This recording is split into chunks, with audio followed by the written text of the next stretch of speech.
Natagpo ang submersible drone sa Masbate. Iniimbestigahan na ng Senado. Alamin natin ang balitang yan kay Mean Corvera. Mean. Binusisi na nga ng Senate Special Committee on Philippine Maritime and Admiralty Zones ang nadiskubring submersible drone sa karagatang sakop ng Inarawan sa San Pascual, Masbate. Humarap sa pagdinig ang tatlong mangingisda na nakakuha ng naturang drone. Kwento ng isa sa kanila na si Rodney Valenzuela, magdi-deliver sila ng isda.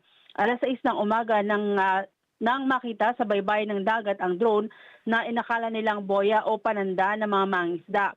May antena niya ito na siyang lumulutang sa dagat at nang buhatin ito papuntang bangka. Tinatayang tumitimbang ito ng 100 kilo. Sabi ni Police Brigadier General Jonathan Cabal, walang gumagamit ng ganitong submersible drone at hindi ito available sa merkado. Batay sa kanilang research, galing ito sa China. Battery-operated din ito, may long endurance at umaandar, depende sa current ng tubig. Posibleng hindi ito sa Masbate dineploy at maaring nawalan lang ito ng baterya, kaya inanod at natagpuan sa Masbate. Narito ang bahagi ng kanyang pahayag.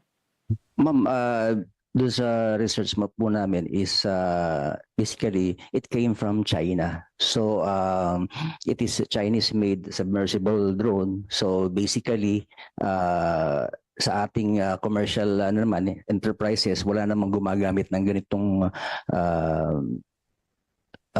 submersible drones. That's why we surmised that this is not commercially available but of a military grade or scientific purposes.